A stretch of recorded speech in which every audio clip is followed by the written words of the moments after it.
वात, पित्त, कफ। जब भी हम आयुर्वेद का नाम सुने हमारे सामने ये तीनों शब्द कहीं ना कहीं आ ही जाते हैं। पर क्योंकि जिन संहिताओं में, जिन आयुर्वेद ग्रंथों में इसके बारे में एक्सप्लेन किया गया है, वहाँ से इसे समझना एक चिकित्सक या आयुर्वेद के ज्ञाताओं के अलावा एक आम व्यक्ति के लिए समझना थोड़ा मुश्किल होता है।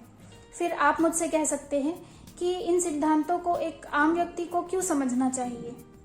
तो जैसा कि मैंने अपने पहले के वीडियोस में भी कहा है कि आयुर्वेद सिर्फ चिकित्सा या ट्रीटमेंट तक ही सीमित नहीं है, ये तो हमें स्वास्थ्य मेंटेन करने के बारे में भी सिखाता है।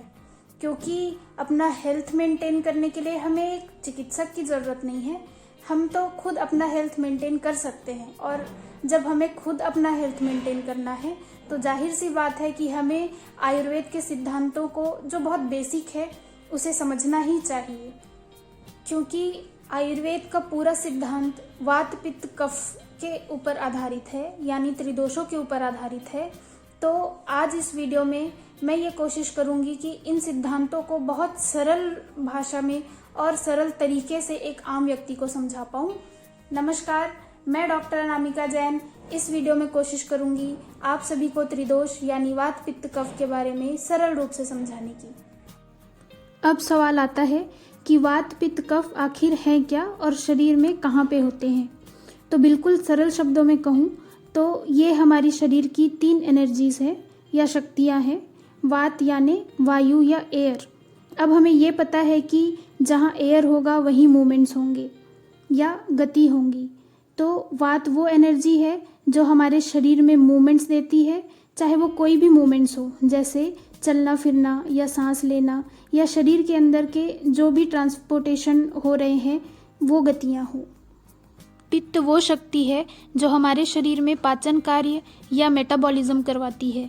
पित्त का मतलब कई बार केवल बाइल तक ही समझा जाता है, पर भोजन को कंप्लीट डाइजेस्ट करके उन्हें अलग अलग रूप में बदलने का काम या ट्रांसफॉर्म करने का काम पित्त का है।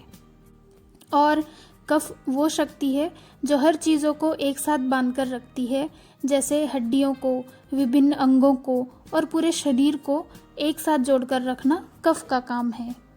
अब ये तीनों जब एनर्जीज़ हैं तो इन्हें दोष क्यों कहा जाता है?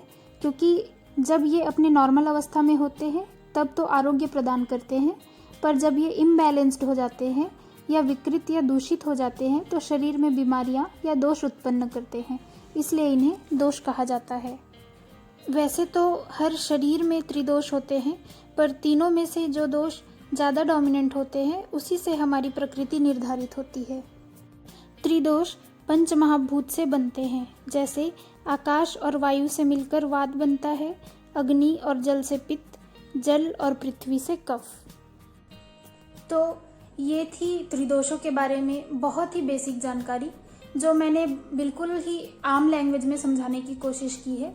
ज़्यादा टेक्निकल होने पे ये समझाना थोड़ा मुश्किल होता, पर जितनी भी जानकारी मैंने आज दी है उनके अलावा त्रिदोषों के बारे में और भी भंडार है आयुर्वेद में, जैसे कि त्रिदोषों के गुण, दोष, त्रिदोषों के कर्म, त्रिदोष कहाँ कहाँ पे होते हैं, कितने प्रकार के हैं त्रिदोष।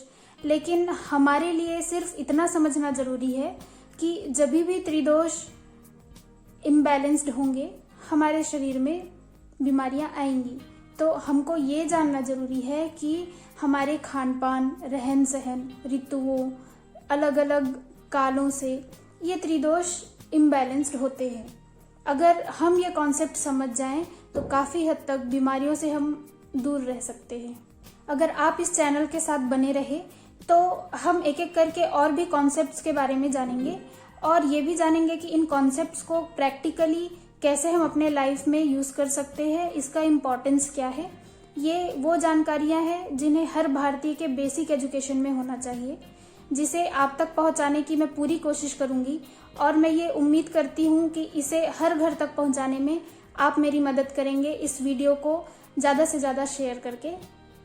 सर्वे भवन्तु सुखिनः।